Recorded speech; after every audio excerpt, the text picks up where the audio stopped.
Okay, I've been experimenting again with my crystal radio. I got a new antenna hanging. I'm using this. It's not even attached as a trap. It's a variable inductor. This, it would be referred to as a doorknob capacitor. Essentially, it's two leads soldered with a spacer. And I went through and I made several different sizes to be able to make the contacts for it.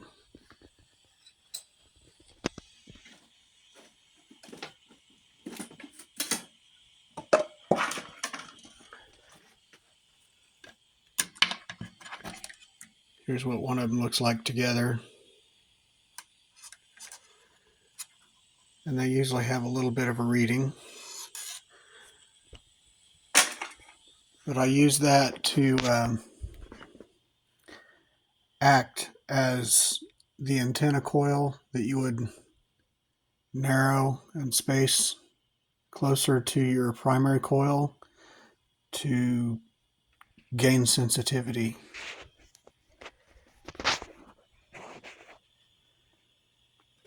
Yeah, still got some little goodies back there. N134, there's 4 of them in parallel. Similar to these are the D18s. They're a Russian diode. But these are N134s I picked up at Radio Shack. It is a high impedance transformer. I've never been able to match it. It's 27 microhenry output, 5200 microhenry input. So it's a pretty high impedance.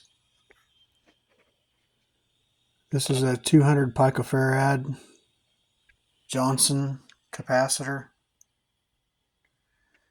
And I've got it set up on a phenolic platform. I use 2/4 for my contacts.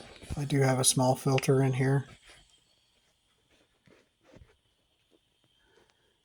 Okay, inside this extra wire and this one here goes to a small choke coil. They look like these.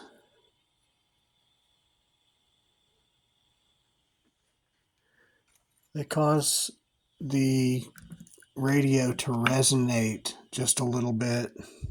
I don't know if I can get in there, but it lives right up under there.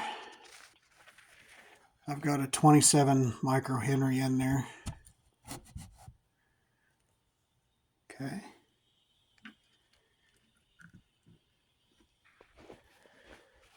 Okay. That's the basics. I'm using just your standard miniature amplified speaker from Radio Shack. I do believe that the gold connectors help to improve your audio quality. Okay, sorry about this wiggling so bad. I do have a vernier dial, so it turns pretty slow.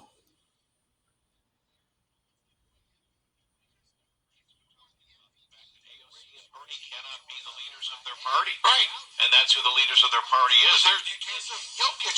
The Nuggets are the #1 runaway team in the Western Conference. They're not.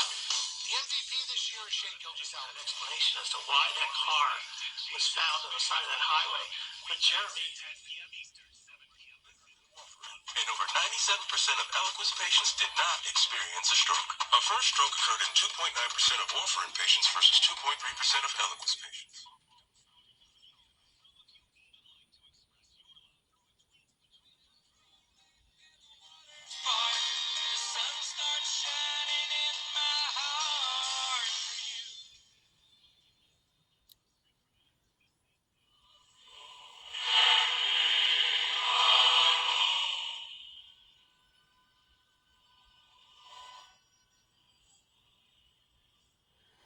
Now I have tuned a channel all the way down in here. I believe it was about 700. I don't think this will go all the way to 400 without adding some additional capacitance of some kind into it. As you can see, my coil is only 202 microhenry for the large coil.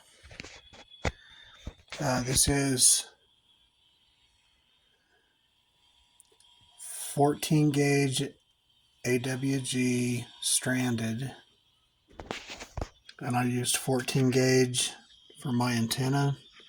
The antenna does go out on tops of 3 different trees, so it goes as high as I can get it up the first, and I keep it as high as I can keep it going through the other 2 trees.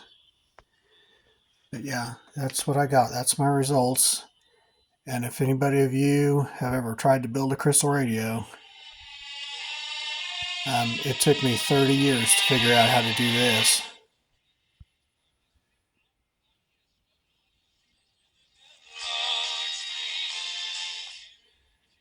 I'm pretty pleased. The KFH Studios, powered by Devontae, got confessed. Instant trivia. And here is today's. He's got brain damage. Very violent person. When they brought him back on the stand, the second starts in year 20, the previous mark. On that, leave a fallen warrior behind. Right in here, there should be a weather station beacon that's a low output.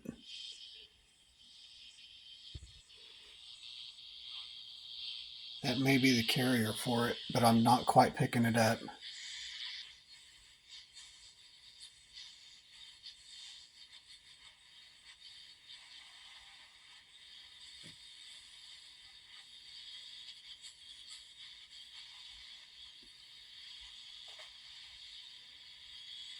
There's a whole bunch of kind of little things right in here. I don't have any idea what they are. They could be ham radio bands or something like that. Anyway, like I say, for any of you just trying it, do not be frustrated. It took me 30 years to do this. You would not believe how much experimentation I did before I was able to accomplish this radio. And I know people will tell you that using common household wire is usually very lossy and everything else, and I am in a fairly big city. These are all local stations, so it's not like I'm picking up anything in a DX range or long distance. I'm not picking anything up out of state. They're all very close, but I am not disappointed. Pretty decent little radio. Awesome. You guys have a good night.